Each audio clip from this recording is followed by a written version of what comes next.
Guys, welcome back to the channel. ಮೊದಲನೇದಾಗಿ Saturday night main event ಬಗ್ಗೆ ಮಾತಾಡೋದಾದ್ರೆ W ಅವರು ಸಾಟರ್ಡೆ ನೈಟ್ ಮೈನ್ ಇವೆಂಟ್ ಗೆ ಕೇವಲ ಮೂರು ಮ್ಯಾಚ್ ನ ಅಫಿಷಿಯಲ್ ಆಗಿ ಕನ್ಫರ್ಮ್ ಮಾಡಿತ್ತು. ಗೋಲ್ಡ್ಬರ್ಗ್ ಹಾಗೆ ಗಂತರ್ ಅವರ ನಡುವೆ ವರ್ಲ್ಡ್ ಹೆವಿವೇಟ್ ಚಾಂಪಿಯನ್ಶಿಪ್ ಗೆ ಸಿಂಗಲ್ಸ್ ಮ್ಯಾಚ್, ಅಷ್ಟೇ ಅಲ್ಲ ಸೆತ್ ರೋಲೆನ್ಸ್ ಹಾಗೆ ಎಲೆನ್ ನೈಟ್ ಅವರ ನಡುವೆ ಸಿಂಗಲ್ಸ್ ಮ್ಯಾಚ್ ಅಂಡ್ ರ್ಯಾಂಡಿ ಆರ್ಟನ್ ಹಾಗೆ ಡ್ರೂ ಮ್ಯಾಕೆಂಟೈರ್ ಅವರ ನಡುವೆ ಸಿಂಗಲ್ಸ್ ಮ್ಯಾಚ್ ನ ಸಾಟರ್ಡೆ ನೈಟ್ ಮೈನ್ ಇವೆಂಟ್ ಗೆ ಕನ್ಫರ್ಮ್ ಮಾಡಿತ್ತು. ಕೇವಲ ಮೂರು ಮ್ಯಾಚಸ್ ಗಳ ನಮಗೆ ನೋಡೋದಕ್ಕೆ ಸಿಗೋದು ಅಂತ ನಾನು ಕೂಡ ಯೋಚನೆ ಮಾಡ್ಕೊಂಡು ಕೂತ್ಕೊಂಡಿದ್ದೆ. ಬಟ್ ಸಡನ್ ಆಗಿ ಡಬ್ಲ್ಯೂ ಅವರು ಇನ್ನ ಒಂದು ಮ್ಯಾಚ್ ನ ಅಫಿಷಿಯಲ್ ಆಗಿ ಕನ್ಫರ್ಮ್ ಮಾಡಿದ್ದಾರೆ. ನಮಗೆ ಸಾಟರ್ಡೆ ನೈಟ್ ಮೈನ್ ಇವೆಂಟ್ ಅಲ್ಲಿ ಸೋಲೋ ಸಿಕೋವಾ ಹಾಗೆ ಜಿಮ್ಮಿ ಊಸೋ ಅವರ ನಡುವೆ ಯುನೈಟೆಡ್ ಸ್ಟೇಟ್ ಚಾಂಪಿಯನ್ಶಿಪ್ ಗೆ ಒಂದು ಸಿಂಗಲ್ಸ್ ಮ್ಯಾಚ್ ನೋಡೋದಕ್ಕೆ ಸಿಗ್ತಾ ಇದೆ. ಸೊ ಇಷ್ಟು ಬೇಗ ಡಬ್ಲ್ಯೂ ಅವರು ಜಿಮ್ಮಿ ಊಸೋಗೂ ಕೂಡ ಯುನೈಟೆಡ್ ಸ್ಟೇಟ್ ಚಾಂಪಿಯನ್ಶಿಪ್ ಗೆ ಒಂದು ಅವಕಾಶನ ಕೊಡ್ತಾ ಇದೆ. ನೋಡಬೇಕು ಇಲ್ಲಿ ನಮ್ಮ ಜಿಮ್ಮಿ ಊಸೋ ಅವರು ತನ್ನ ಮೊದಲ ಸಿಂಗಲ್ ಚಾಂಪಿಯನ್ಶಿಪ್ ನ ಕ್ಯಾಪ್ಚರ್ ಮಾಡ್ಕೋತಾರ ಅಂತ. ಸೊ ಈ ಒಂದು ಮ್ಯಾಚ್ ಕೂಡ ನಮಗೆ ಸಾಟರ್ಡೆ ನೈಟ್ ಮೈನ್ ಇವೆಂಟ್ ಅಲ್ಲಿ ನೋಡೋದಕ್ಕೆ ಸಿಗ್ತಾ ಇದೆ.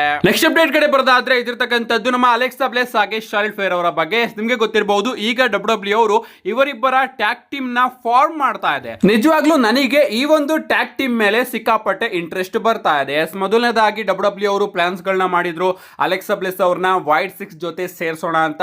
ಈಗ ವೈಟ್ ಸಿಕ್ಸ್ ಅವ್ರನ್ನ ನೋಡಿದ್ರೇನೆ ಅಷ್ಟೊಂದೇನು ಇಂಪ್ಯಾಕ್ಟ್ ಬರ್ತಾ ಇಲ್ಲ. ಅಂಡ್ ಅಲೆಕ್ಸಾ ಬ್ಲೆಸ್ ಅವ್ರನ್ನು ಕೂಡ ಅವ್ರ ಜೊತೆ ಸೇರಿಸಿ ಅಲೆಕ್ಸಾ ಬ್ಲೆಸ್ ಅವ್ರನ್ನು ಕೂಡ ಇಲ್ಲಿ ಕೆಡಿಸ್ಬಿಡೋರು ಡಬ್ಲ್ಯೂ ಅವರು. So Alexa bless as a singles ರನ್ನೇ ಚೆನ್ನಾಗಿತ್ತು ಅಂಡ್ ಅದಕ್ಕೋಸ್ಕರ ಡಬ್ಲ್ಯೂ ಅವರು ಈಗ ಅಲೆಕ್ಸಾ ಬ್ಲೆಸ್ ಅವ್ರನ್ನ ವೈಟ್ ಸಿಕ್ಸ್ ಅವರ ಜೊತೆ ಸೇರಿಸ್ತಾ ಇಲ್ಲ, ಬದಲಿಗೆ ಶಾರ್ಲೆಟ್ ಫ್ಲೇರ್ ಅವರ ಜೊತೆ ಸೇರಿಸ್ತಾ ಇದ್ದಾರೆ.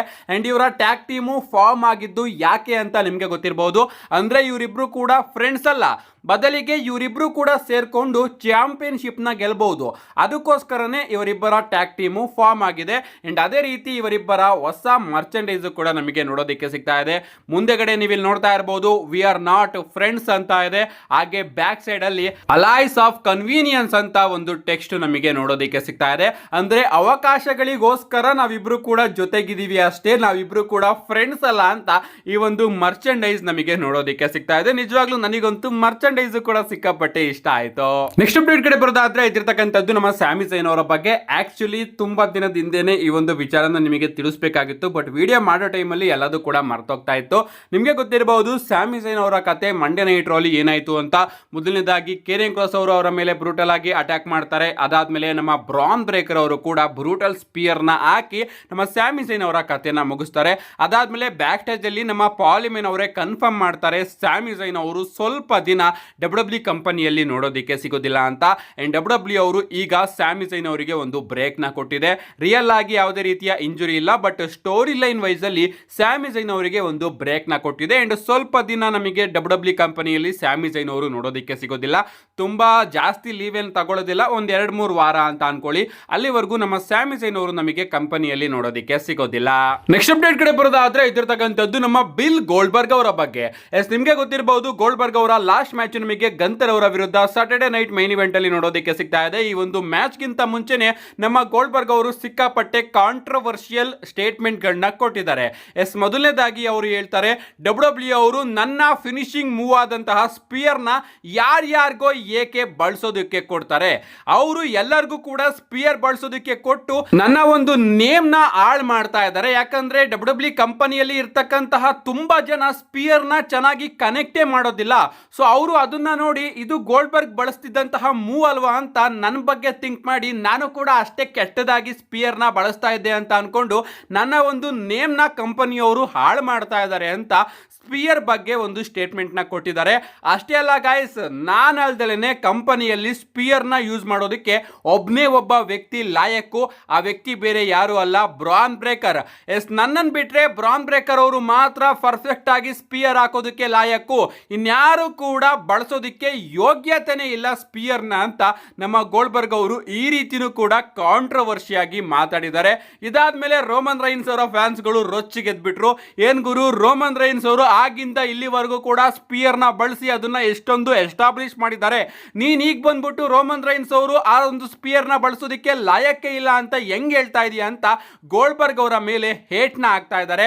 ಅಷ್ಟೇ ಅಲ್ಲ, ಅವರು ಇನ್ನ ಒಂದು ಸ್ಟೇಟ್ಮೆಂಟ್ ನ ಹಾಕ್ತಾರೆ, ನಾನು ಯಾಕೆ ನನ್ನ ಲಾಸ್ಟ್ ಮ್ಯಾಚ್ ಅಲ್ಲಿ ಗಂತರ್ ಗಂತರ್ ಅಂತ ಹೊಸ ಟ್ಯಾಲೆಂಟ್ ನ ಫೇಸ್ ಮಾಡ್ತಿದೀನಿ ಅಂದ್ರೆ ನನ್ನಂತಹ ಲೆಜೆಂಡ್ಸ್ ಗಳಿಗೆಲ್ಲರಿಗೂ ಕೂಡ ಈಗಿನ ಹೊಸ ಸೂಪರ್ ಸ್ಟಾರ್ಸ್ ಗಳಿಗೆ ರೆಸ್ಪೆಕ್ಟ್ ನ ಕೊಡೋದಕ್ಕೆ ಬರೋದಿಲ್ಲ. ಸೊ ನಾನು ಗಂತರ್ ಅವ್ರನ್ನ ಫೇಸ್ ಮಾಡಿ ಗಂತರ್ ಅಂತಹ ಹೊಸ ಸೂಪರ್ ಸ್ಟಾರ್ಸ್ ಗಳಿಗೆ ರೆಸ್ಪೆಕ್ಟ್ ನ ಕೊಡೋದಕ್ಕೋಸ್ಕರ ಗಂತರ್ ಅವ್ರನ್ನ ಫೇಸ್ ಮಾಡ್ತಾ ಇದ್ದೀನಿ ಸಾಟರ್ಡೆ ನೈಟ್ ಮೈನ್ ಇವೆಂಟ್ ಅಲ್ಲಿ ಅಂತಾನು ಕೂಡ ಸ್ಟೇಟ್ಮೆಂಟ್ ನ ಕೊಟ್ಟಿದ್ದಾರೆ. ಅಷ್ಟೇ ಅಲ್ಲ ಗಾಯ್ಸ್, ಅವರು ಡಬ್ಲ್ಯೂ ಅಲ್ಲಿ ಇರ್ತಕ್ಕಂತಹ ಟಾಪ್ 5 ಸ್ಪಿಯರ್ ಗಳನ್ನ ರ್ಯಾಂಕ್ ಕೂಡ ಮಾಡಿದ್ದಾರೆ. ಅಫ್ಕೋರ್ಸ್ ಮೊದಲನೇದಾಗಿ ನಮ್ಮ ಗೋಲ್ಡ್ಬರ್ಗ್ ಅವರು ತನ್ನದೇ ನೇಮ್ ನ ತಗೋತಾರೆ. ಎರಡನೇ ಸ್ಪಾಟ್ ಅಲ್ಲಿ ನಮ್ಮ ಬ್ರಾನ್ ಬ್ರೇಕರ್ ಅವ್ರನ್ನ ಇಟ್ಟಿದ್ದಾರೆ. ಮೂರನೇ ಸ್ಪಾಟ್ ಅಲ್ಲಿ ಎಡ್ಜ್ ಅವ್ರನ್ನ ಇಟ್ಟಿದ್ದಾರೆ. ನಾಲ್ಕನೇ ಸ್ಪಾಟ್ ಅಲ್ಲಿ ರೈನೋ ಅವ್ರನ್ನ ಇಟ್ಟಿದ್ದಾರೆ. ಅಂಡ್ ಐದನೇ ಸ್ಪಾಟ್ ಅಲ್ಲಿ ರೋಮನ್ ರೈನ್ಸ್ ಅವ್ರನ್ನ ಇಟ್ಟಿದ್ದಾರೆ. ಅಂಡ್ ಇದರಿಂದ ರೋಮನ್ ರೈನ್ಸ್ ಅವರ ಫ್ಯಾನ್ಸ್ ಗಳು ಇನ್ನೂ ಕೂಡ ಕೋಪ ಮಾಡ್ಕೊಂಡಿದ್ದಾರೆ. ಏನೇ ಆಗ್ಲಿ ಗೈಸ್, ಈ ಒಂದು ಟೈಮ್ ಅಲ್ಲಿ ಈ ರೀತಿ ಸ್ಟೇಟ್ಮೆಂಟ್ ಗಳು ಕೊಡ್ಲಿಲ್ಲ ಅಂತಿದ್ರೇನೆ ಚೆನ್ನಾಗಿರೋದು.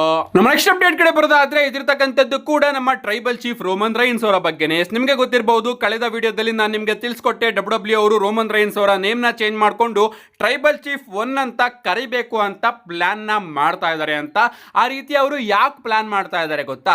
ನಿಮಗೆ ಗೊತ್ತಿರಬಹುದು, 2 ವರ್ಷದ ಹಿಂದೆ ನಮ್ಮ ರೋಮನ್ ರೈನ್ಸ್ ಅವರು ಪಾಲಿಮೆನ್ ಅವ್ರನ್ನ ಹಾಲ್ ಆಫ್ ಫೇಮ್ ಗೆ ಇಂಡಕ್ಟ್ ಮಾಡಬೇಕಾದ್ರೆ ಪಾಲಿಮೆನ್ ಅವರು ಇದ್ರೇನೆ ನಾನು, ಅಂದ್ರೆ ಪಾಲಿಮೆನ್ ಇದ್ರೇನೆ ಟ್ರೈಬಲ್ ಚೀಫ್. ಯಾವತ್ತು ಪಾಲಿಮೆನ್ ನನ್ನ ವೈಸ್ ಮೆನ್ ನನ್ನಿಂದ ದೂರ ಹೋಗ್ತಾನೋ ಆಗ ಈ ಒಂದು ಟ್ರೈಬಲ್ ಚೀಫ್ ಕೂಡ ಇರೋದಿಲ್ಲ ಅಂತ ಹೇಳಿರ್ತಾರೆ. ಆ ಒಂದು ವಿಚಾರಕ್ಕೋಸ್ಕರ ಮಾತ್ರ ಡಬ್ಲ್ಯೂ ಅವರು ಟ್ರೈಬಲ್ ಚೀಫ್ ಅನ್ನೋ ಒಂದು ನೇಮ್ ನ ಆಲ್ಟರ್ನೇಟಿವ್ ನೇಮ್ ನ ಹುಡುಕ್ತಾ ಇದ್ದಾರೆ ಅಂತಾನೆ ಹೇಳ್ಬಹುದು. ಅದಕ್ಕೋಸ್ಕರ ಡಬ್ಲ್ಯೂ ಅವರು ಇನ್ ಮುಂದೆ ಡೈರೆಕ್ಟ್ ಆಗಿ ರೋಮನ್ ರೈನ್ಸ್ ಅವ್ರನ್ನ ಟ್ರೈಬಲ್ ಚೀಫ್ ಅಂತ ಕರೆಯೋದಿಲ್ಲ, ಬದಲಿಗೆ ಟ್ರೈಬಲ್ ಚೀಫ್ 1 ಅಂತ ಕರೀತಾರೆ, ಅಥವಾ ಇನ್ನೂ ಯಾವ್ದಾದ್ರು ರೋಮನ್ ರೈನ್ಸ್ ಅವ್ರಿಗೋಸ್ಕರ ಒಂದು ನೇಮ್ ನ ಹುಡುಕ್ತಾ ಇರ್ತಾರೆ. ನಿಜವಾಗ್ಲೂ ನನಗಂತೂ ಸಿಕ್ಕಾಪಟ್ಟೆ ಖುಷಿ ಆಯ್ತು ಡಬ್ಲ್ಯೂ ಅವರು ಸ್ಟೋರಿ ಟೆಲ್ಲಿಂಗ್ ಬಗ್ಗೆ ಇಷ್ಟೊಂದು ಗಮನ ಕೊಡ್ತಾ ಇದಾರಲ್ಲ ಅಂತ. ಪಾಲಿಮೆನ್ ಅವರು ರೋಮನ್ ರೈನ್ಸ್ ಅವರಿಗೆ ಬಿಟ್ರೇಲ್ ಮಾಡಿದಾಗಿಂದನೂ ಕೂಡ ನಮ್ಮ ರೋಮನ್ ರೈನ್ಸ್ ಅವರು ಕೇವಲ ಒಂದೇ ಒಂದು ಮಂಡೇ ನೈಟ್ ರಾ ಎಪಿಸೋಡ್ ಅಲ್ಲಿ ನೋಡೋದಕ್ಕೆ ಸಿಕ್ಕಿರೋದು. ಅಲ್ಲಿಂದ ಇಲ್ಲಿವರೆಗೂ ಕೂಡ ರೋಮನ್ ರೈನ್ಸ್ ಅವರು ನಮಗೆ ನೋಡೋದಕ್ಕೆ ಸಿಕ್ಕಿಲ್ಲ. ಕಾದ್ ನೋಡ್ಬೇಕು ರೋಮನ್ ರೈನ್ಸ್ ಅವರು ರಿಟರ್ನ್ ಆದಾಗ ಡಬ್ಲ್ಯೂ ಅವರು ರೋಮನ್ ರೈನ್ಸ್ ಅವ್ರನ್ನ ಯಾವ ರೀತಿ ಮೆನ್ಷನ್ ಮಾಡ್ತಾರೆ ತನ್ನ ಕಂಪನಿಯಲ್ಲಿ ಅಂತ. ನೆಕ್ಸ್ಟ್ ಅಂಡ್ ಫೈನಲ್ ಅಪ್ಡೇಟ್ ಕಡೆ ಬರೋದಾದ್ರೆ ಇದಿರ್ತಕ್ಕಂಥದ್ದು ನಾಳೆಯ ಸ್ಮ್ಯಾಕ್ ಡೌನ್ ಬಗ್ಗೆ. ನಾಳೆ smack down go home edition for Saturday night main event. And ಅದೇ ರೀತಿ ವಿಚಾರಗಳನ್ನ ಡಬ್ಲ್ಯೂ ಅವರು ನಾಳೆ ಸ್ಮ್ಯಾಕ್ ಡೌನ್ ಗೆ ಅಫಿಷಿಯಲ್ ಆಗಿ ಅನೌನ್ಸ್ ಮಾಡಿದ್ದಾರೆ. ಮೊದಲನೇದಾಗಿ ಒಂದು ಗುಡ್ ನ್ಯೂಸ್ ಏನಪ್ಪಾ ಅಂದ್ರೆ ನಾಳೆ ಸ್ಮ್ಯಾಕ್ ಡೌನ್ ಲೈವ್ ಎಪಿಸೋಡ್ ಆಗಿರುತ್ತೆ. ಅಂಡ್ ಕೇವಲ 2 ಗಂಟೆಯ ಸ್ಮ್ಯಾಕ್ ಡೌನ್ ಆಗಲಿದೆ. 5:30 6:30 7:30 ಅಷ್ಟೊತ್ತಿಗೆ ಸ್ಮ್ಯಾಕ್ ಡೌನ್ ಮುಗ್ದೋಗ್ಬಿಡುತ್ತೆ. ಇದಂತೂ ನನಗೆ ತುಂಬಾನೇ ಗುಡ್ ನ್ಯೂಸ್. 3 ಗಂಟೆ ಬೋರಿಂಗ್ ಸ್ಮ್ಯಾಕ್ ಡೌನ್ ನ ನಾವು ಇನ್ ಮುಂದೆ ಎಕ್ಸ್ಪೆಕ್ಟ್ ಮಾಡೋಂಗಿಲ್ಲ, ಬದಲಿಗೆ 2 ಗಂಟೆ ಸ್ಮ್ಯಾಕ್ ಡೌನ್ ನ ನಾವೆಲ್ಲರೂ ಕೂಡ ಎಂಜಾಯ್ ಮಾಡಬಹುದು. ಮೊದಲನೇದಾಗಿ ನಮಗೆ ನಾಳೆ ಸ್ಮ್ಯಾಕ್ ಡೌನ್ ಅಲ್ಲಿ ಆರ್-ಟ್ರೂತ್ ಹಾಗೆ ಅಲಿಸ್ಟರ್ ಬ್ಲ್ಯಾಕ್ ಅವರ ನಡುವೆ ಒಂದು ಸಿಂಗಲ್ಸ್ ಮ್ಯಾಚ್ ನೋಡೋದಕ್ಕೆ ಸಿಗ್ತಾ ಇದೆ. ನಿಜವಾಗ್ಲೂ ಆರ್-ಟ್ರೂತ್ ಅವ್ರನ್ನ ಕಂಪನಿಗೆ ಕರ್ಕೊಂಡೇನೋ ಬಂದ್ರು, ಬಟ್ ಅವರ ಬುಕ್ಕಿಂಗ್ ಯಾವ ರೀತಿ ಸಾಗ್ತಾ ಇದೆ ಅಂತ ನೀವೇ ನೋಡ್ತಾ ಇರಬಹುದು. ಡಬ್ಲ್ಯೂ ಅವರು ಎಲ್ಲಿಂದನೋ ತಗೊಂಡು ಬಂದು ಆರ್-ಟ್ರೂತ್ ಹಾಗೆ ಅಲಿಸ್ಟರ್ ಬ್ಲ್ಯಾಕ್ ಅವರ ನಡುವೆ ಒಂದು ಸಿಂಗಲ್ಸ್ ಮ್ಯಾಚ್ ನ ಅಫಿಷಿಯಲ್ ಆಗಿ ಬುಕ್ ಮಾಡಿದ್ದಾರೆ. ಕಾದ್ ನೋಡಬೇಕು ಈ ಒಂದು ಮ್ಯಾಚ್ ಅಲ್ಲಿ ಏನಾಗುತ್ತೆ ಅಂತ. ಅಂಡ್ ಪ್ರಾಬಬ್ಲಿ ಡೇಮಿಯನ್ ಪ್ರಿಸ್ಟ್ ಅವರ ಇನ್ವಾಲ್ವ್ಮೆಂಟ್ ಕೂಡ ಇಲ್ಲಿ ನಮಗೆ ನೋಡೋದಕ್ಕೆ ಸಿಗಬಹುದು. ಇಷ್ಟೇ ಅಲ್ಲ, ನಾಳೆ ನಮಗೆ ಸ್ಮ್ಯಾಕ್ ಡೌನ್ ನಲ್ಲಿ ಜೆಲ್ಲಿ ರೋಲ್ ಅವರು ಕೂಡ ಬರ್ತಾ ಇದ್ದಾರೆ.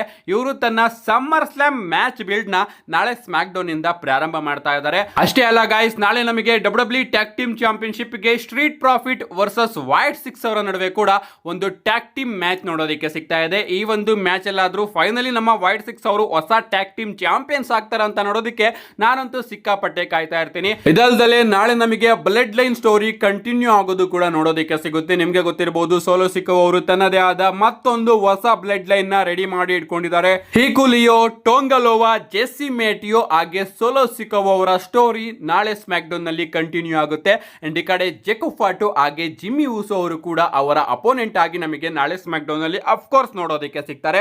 ಅಷ್ಟೇ ಅಲ್ಲ, ನಮ್ಮ ವೈಪರ್, ರ್ಯಾಂಡಿ ಓರ್ಟನ್, ಡ್ರೂ ಮ್ಯಾಕೆಂಟೈರ್ ಅವರ ಸ್ಟೋರಿ ಕೂಡ ನಾಳೆ ಸ್ಮ್ಯಾಕ್ ಡೌನ್ ಅಲ್ಲಿ ನಮಗೆ ನೋಡೋದಕ್ಕೆ ಸಿಗುತ್ತೆ. ಅಂಡ್ ಅಮೆರಿಕನ್ ನೈಟ್ ಮೇರ್ ಕೋಡಿ ರೋಡ್ಸ್ ಅವರು ಕೂಡ ನಾಳೆ ಸ್ಮ್ಯಾಕ್ ಡೌನ್ ಅಲ್ಲಿ ನೋಡೋದಕ್ಕೆ ಸಿಗ್ತಾರೆ. ಇಷ್ಟೆಲ್ಲಾ ವಿಚಾರಗಳು ಕೂಡ ನಾಳೆ ಸ್ಮ್ಯಾಕ್ ಡೌನ್ ಅಲ್ಲಿ ನಮಗೆ ನೋಡೋದಕ್ಕೆ ಸಿಗುತ್ತೆ.